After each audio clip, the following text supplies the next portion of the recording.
Hello friends, என் பெயர் வெண்ணிலா. Welcome to வெண்ணிலா வீட்டு விருந்து.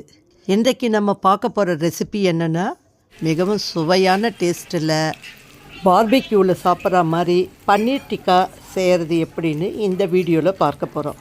அதுக்கு தேவையான பொருட்கள்: 400 கிராம் பன்னீர். கடையில் பன்னீர் வாங்கும்போது எக்ஸ்பிரி டேட் பார்த்து ஃப்ரெஷ்ஷாக இருக்கான்னு பார்த்து வாங்கிக்கணும். இன்றைக்கி 400 கிராம் பன்னீர் வாங்கியாச்சு. அடுத்ததாக ஒரு பெரிய கேப்சிகம் 200 கிராம் இருக்குது, ஒரு கேப்சிகம் வாங்கியாச்சு. அடுத்ததாக மீடியம் சைஸ் ஆனியன், ஒரு 4 ஆனியன் எடுத்துக்கலாம். அடுத்ததாக டிக்கா செய்கிறதுக்கு முக்கியமான தேவை ஸ்டிக்ஸு. நான் வுட்டில் ஸ்டிக்ஸ் வாங்கியிருக்கேன். நீங்கள் ஸ்டீலில் அயனில் கூட வாங்கி யூஸ் பண்ணிக்கலாம், அல்லது டூத்துக்கெல்லாம் யூஸ் பண்ணுவோம்ல, அந்த ஸ்டிக் வச்சு கூட நம்ம டிக்கா செய்யலாம். மேலும் இதை செய்கிறதுக்கு பட்டர் யூஸ் பண்ண போகிற 100 கிராம் பட்டர் வாங்கியாச்சு. இன்றைக்கு செய்ய போகிற ரெசிப்பியில் பன்னீர், பட்டர், ஆனியன், கேப்சிகம் எல்லா பொருள்களுமே ப்ரோட்டீன் ரிச்சான பொருள்கள். இதை வச்சு நம்ம செய்ய போகிறோம். வெயிட் ரெடியூஸ் பண்ணுறவங்க வீக்லி ட்வைஸ் எடுத்துக்கலாம். முதல்ல பன்னீரை ஸ்கொயராக கட் பண்ணிடலாம்.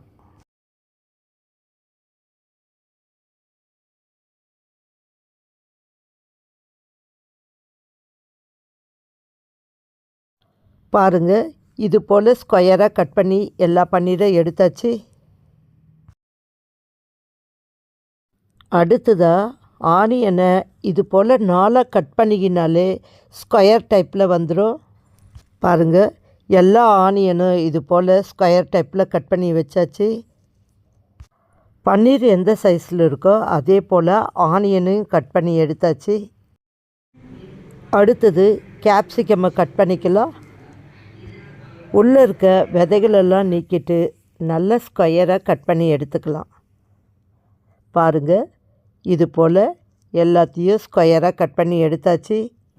அடுத்ததாக டிக்காக்கு தேவையான மசாலாவை ரெடி பண்ணிக்கலாம். நல்ல கட்டியாக இருக்கிற திக்கான தயிரை தண்ணி இல்லாமல் எடுத்துக்கலாம். 2 கரண்டி தயிர் எடுத்தாச்சு. அதில் 1 ஸ்பூன் மஞ்சத்தூளை சேர்த்துக்கலாம், 1 ஸ்பூன் சில்லி பவுடர் சேர்த்துக்கலாம், 1 ஸ்பூன் கரம் மசாலா சேர்த்துக்கலாம், 1 ஸ்பூன் மிளகுத்தூளை சேர்த்துக்கலாம், 1 ஸ்பூன் இஞ்சி பூண்டு விழுதை சேர்த்துக்கலாம். அடுத்ததாக டிக்காக்கு தேவையான சால்ட்டு, உப்பை சேர்த்துக்கலாம். லாஸ்ட்டாக நம்ம சேர்க்க போகிற பொருள் லெமன் ஜூஸு. 1 லெமனை பிழிஞ்சி லெமன் ஜூஸை சேர்த்துக்கலாம். அவ்வளோதாங்க. எல்லாத்தையும் ஒன்றா சேர்த்து நல்லா கலந்து விட்டுடலாம். நல்லா கலந்து விட்ட மசாலாவில் பன்னீர், கேப்சிகம், ஆனியன் எல்லாத்தையும் ஒன்றா நல்லா சேர்த்து மசாலா எல்லா பக்கமும் படுற மாதிரி கலந்து ஊற வச்சுக்கலாம். நம்ம போட்டிருக்க உப்பு, காரம், புளிப்பு எல்லாம் சரியாக இருக்கான்னு செக் பண்ணிவிட்டு 1 ஹவர் ஊற வச்சிடலாம். எவ்வளோ நேரம் ஊறுதோ அவ்வளோ டேஸ்ட்டாக இருக்குங்க. சம்டைம்ஸில் காலையில் செய்கிறதுனா நைட்டே கூட நம்ம எல்லாம் கலந்து வச்சு ஃப்ரிட்ஜில் வச்சிடலாம். இப்போ 1 மணி நேரம் ஆயிடுச்சு. பன்னீர் நல்லா ஊறிடுச்சு. இப்போ ஸ்டிக்கில் நம்ம கொத்துக்கலாம். முதல்ல குடமிளகாவை சொருகிக்கலாம். அடுத்ததாக ஆனியனை சொருகிடலாம். அடுத்ததாக பன்னீரை சொருகிடலாம். அவ்வளோதாங்க. இதே ரேஷியோவில் குடமிளகா, ஆனியன், பன்னீர்னு சொருகிடலாம். ஒரு ஸ்டிக்கில் 3 பன்னீர் கோத்தா போதுமான அளவு. இதே போல் ஒவ்வொரு ஸ்டிக்கையும் ரெடி பண்ணிக்கலாம். ஆனியன், கேப்சிகம், பன்னீர் எல்லாமே ஒரே சைஸாக கட் பண்ணோம். அப்போ தான் நம்ம ஃப்ரை பண்ணுறப்போ ஒரே மாதிரி ஃப்ரை ஆகும். இதில் இன்னும் கலர்ஃபுல்லாக வேணும்னா டொமேட்டோ சேர்த்துக்கலாம், ரெட் அண்டு எல்லோ கேப்சிகம் சேர்த்துக்கலாம். நம்ம கட் பண்ணி வச்சுருந்த கேப்சிகம், ஆனியன், பன்னீருக்கும் கரெக்டாக போச்சு. 5 ஸ்டிக் ஆச்சு. 3 கோர்த்துருக்கோம். இப்போ நம்ம ஃப்ரை பண்ணிடலாம். அடுத்தது ஒரு நான்ஸ்டிக் ஃபேனை ஸ்டவ்வில் வச்சிடலாம். இப்போ 2 துண்டு பட்டரை சேர்த்துக்கலாம். நான்ஸ்டிக் ஃபேனில் எல்லா சைடும் பட்டரை தேய்ச்சி விட்டுடலாம். 50 கிராம் பட்டர் சேர்த்துருக்கோம்.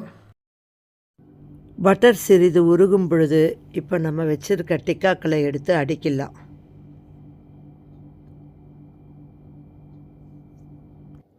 தீயை மீடியம் ஃப்ளேமில் வச்சுட்டு 1 ஸ்பூன் நெய் எடுத்து டிக்காக்கு மேலே தடவி விட்டுடலாம். நெய் சாப்பிட விரும்பாதவர்கள் ஆயில் கூட சேர்த்து நம்ம ஃப்ரை பண்ணிக்கலாம். அடுத்ததாக ஒவ்வொரு சைடாக ஃப்ரை ஆனவுடனே திருப்பி வச்சுக்கலாம். இதுபோல் நான்ஸ்டிக் பேன் இருந்தால் ஒட்டாமல் இருக்கும். டிக்கா ஃப்ரை பண்ணுறதுக்கு ஈஸியாக இருக்கும். அவ்வளோதாங்க. இது செய்கிறது ரொம்ப ஈஸிங்க. ஆனால் பொறுமையாக செய்யணும். பாருங்கள், எல்லா சைடும் நல்லா ஃப்ரைட் ஆகிடுச்சு. இப்போ டிக்காவை எடுத்துடலாம். எல்லா சைடும் நல்லா ப்ரௌனிஷாக இருந்தால் தான் டேஸ்ட்டு நல்லாயிருக்கும். இதே போல் அடுத்த பேட்சை வறுத்து எடுத்துக்கலாம்.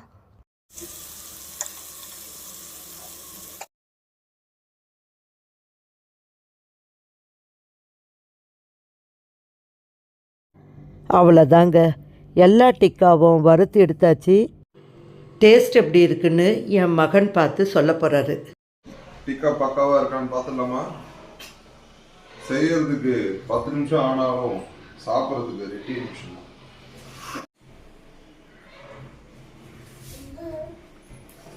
என்னப்பா எழில் சாப்பிட்டுக்கிட்டே இருக்கீங்க? டேஸ்ட் எப்படி இருக்குன்னு சொல்லவே இல்லை. சூப்பர், செம்மையாக இருக்குது. இந்த வீடியோவை பார்க்குற வியூவர்ஸுக்கு என்னப்பா சொல்கிறேன்? இதில் ஆனியன், கேப்சிகம், அதுக்கப்புறம் பன்னீரில் பட்டர் போட்டு செஞ்சதுனால இது ஃபுல்லாக ப்ரோட்டீன் தான். வெயிட் லாஸ் பண்ணுறவங்களுக்கு இது ஒரு நல்ல டிஷ்ஷாக இருக்கும். ஸோ எல்லாரும் இதை வீக்லி ஒன்ஸ்னாச்சு வீட்டில் எடுத்துக்கோங்க. தேங்க்ஸ் ஃபார் வெண்ணிலா வீட்டு விருந்து. எல்லாரும் சப்ஸ்கிரைப் பண்ணுங்கள். நன்றி, வணக்கம். இந்த வீடியோ பிடித்திருந்தால் லைக் பண்ணுங்கள், ஷேர் பண்ணுங்கள், உங்கள் கமெண்ட்ஸை பதிவு பண்ணுங்கள். மீண்டும் அடுத்தொரு நல்ல ரெசிபியோடு சந்திக்கிறேன். நன்றி, வணக்கம்.